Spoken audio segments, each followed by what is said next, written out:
Hi, I'm Lauren from Zest Kitchen, and welcome to my Midwest Modernist Series, where I share new takes on classic recipes from my childhood growing up in the Midwest.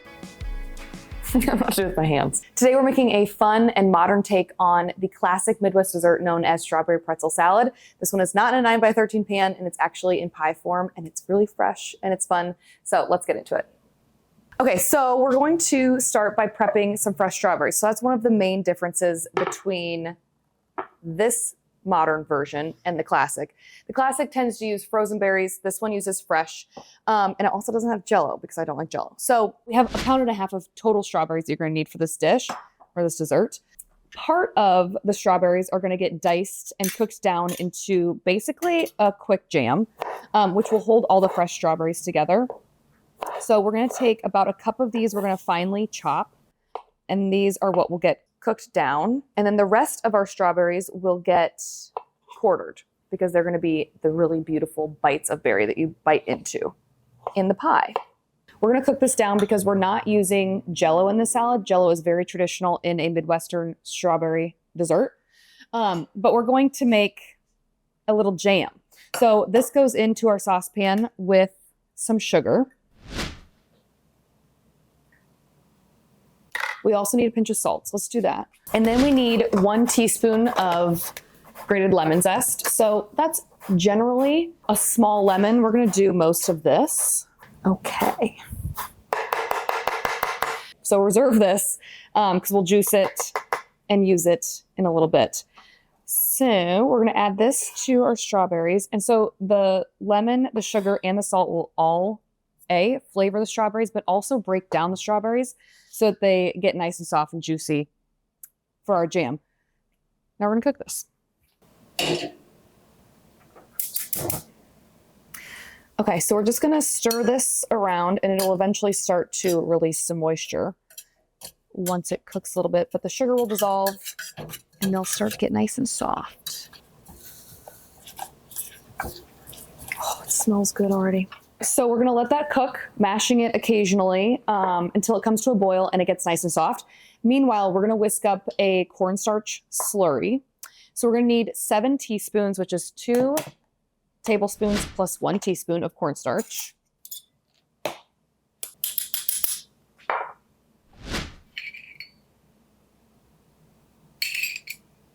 So our strawberry mixture is at a boil. So I'm going to add our slurry.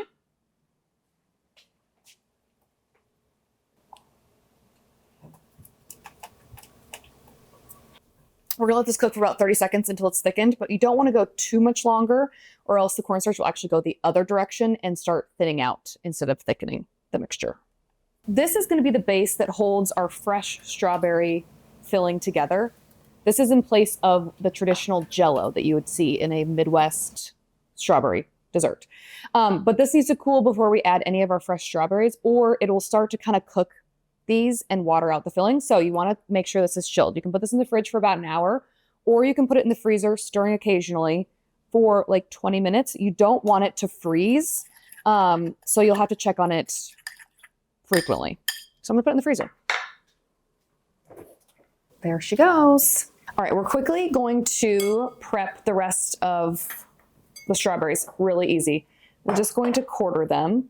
All right, I'm going to take all the greens off first because it'll be easier. And these are washed. So make sure you wash your berries. Your strawberries, you're going to want to quarter them. If they're really small, then I would just halve them. You want them to all be similar in size, just so it's easier to eat. So I like to do it top to bottom quartering, because they're just prettier. You can do it however you want. All right, good enough. Okay. Just got to rifle through those, get it over with. Now we get to make our pretzel crust. Instead of doing a 9x13 pan, we're going to do a pie plate because it's different. It's more modern. I don't know. We need a food processor and we're going to melt some butter. I like to use unsalted because first of all, we're using pretzels, so it's already salty. Second of all, a stick of butter has about 1/4 teaspoon of salt in it. So if you are using salted, just correct the recipe in other ways by pulling back on the salt by about 1/4 teaspoon per 8 tablespoons. Okay, we're gonna melt this very gently. I'm just gonna put that on top so it doesn't splatter. we'll see if that does it. Okay, for this recipe, I use twists. If you're using sticks, that's fine. You can use whatever shape of pretzel you want. If you are using a different shape, if you're using a different shape of pretzel, I would measure by weight instead of by cup. And then I'm gonna add a 1/4 cup of granulated sugar. So we're gonna process this until it's finely ground, about 30 seconds. Doing this backwards. Okay. That looks pretty good. You want it to look like, kind of like a fine flour. All right, now we're gonna put in the butter while it's processing.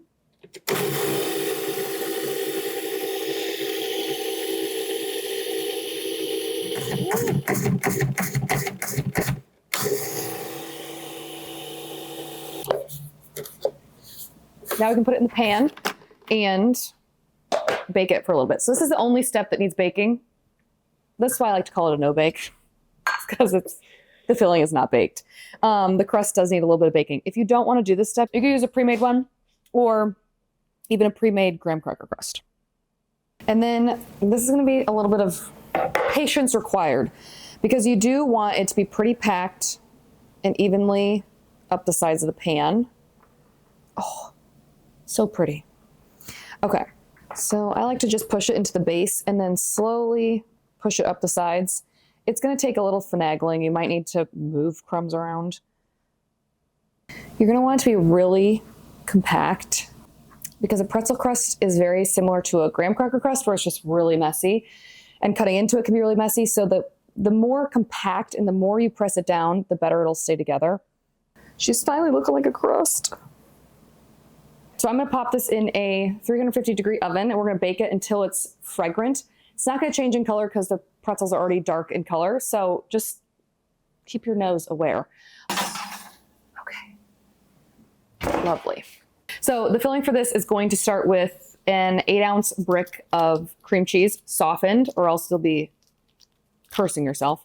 So I've had this softened for a couple of hours out at room temperature. Okay, anyway, so the filling is cream cheese.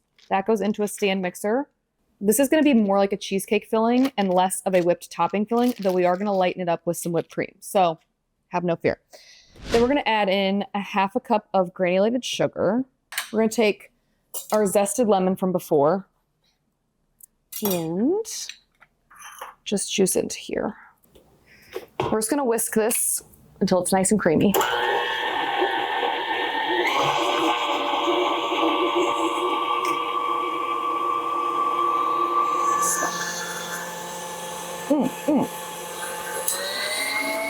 Okay, we don't have to worry about incorporating too much air because that's what our whipped cream is for. So I'm gonna add 1 teaspoon of lemon juice and then 1 teaspoon of vanilla. And I like just a little bit of almond extract. I think it kind of actually enhances the cream cheese flavor, and it just brings a little bit more dimension than just lemon.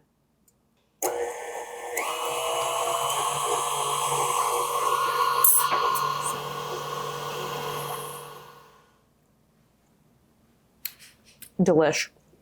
Okay, now we're gonna make our whipped cream.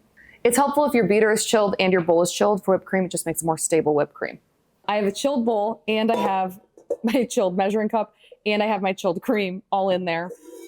It just makes for better, easier whipping. Oh no.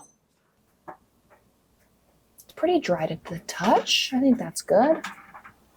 It smells good. All right, we're gonna put this on there, and we're gonna do a cup of cream.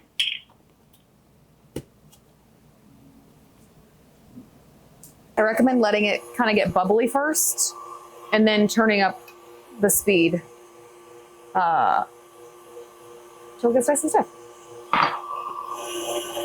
So I'm just gonna take about 1/3 of the whipped cream and gently fold it in. Just fold it in. Oh, I missed that show. Okay. You want to do it fairly gently so you don't remove all that air that we worked hard to incorporate.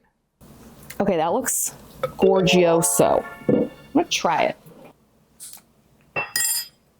So let's get our fresh strawberries and our chilled mixture. So this cornstarch, no pectin jam is going to firm up as it sits in the fridge and hold all this together, but not hold it so together like jello would. It's actually a good idea to have this still be a little bit warm.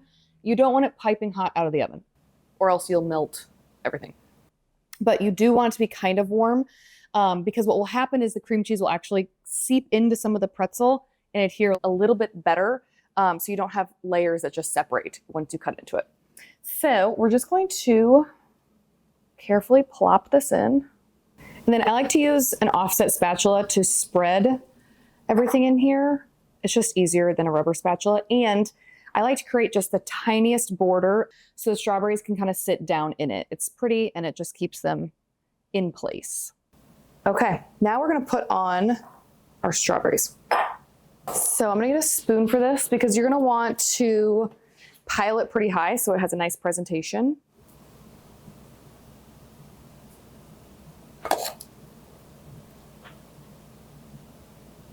Okay.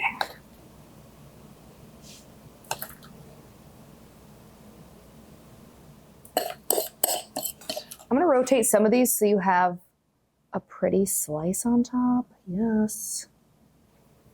And then this goes in the fridge, minimum 4 hours, ideally 8 hours, maximum 12 hours. That will make sure everything sets.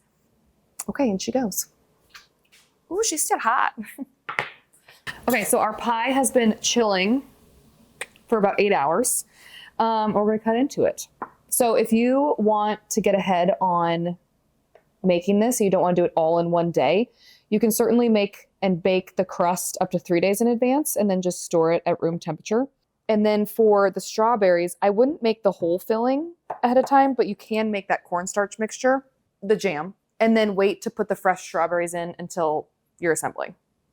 All right, I'm gonna give it a try.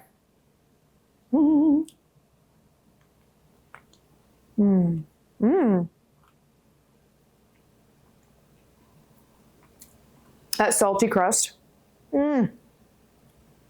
makes your mouth water because the strawberries are so sweet and tart.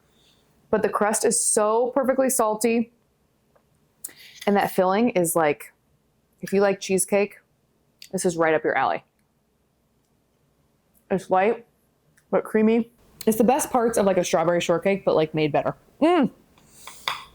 So good. I hope you try this. If you do, let me know in the comments below. I'll link the recipe in the description. And if you have any questions, let me know. And I hope you meet me back here next week. I'll be sharing more Midwest Modernist recipes over the course of the next couple of months. Let me know what you want to see in the Midwest Modernist series. If there's something that you loved, that you grew up with, that you want me to make over, let me know. And I'll start working on it. Yeah.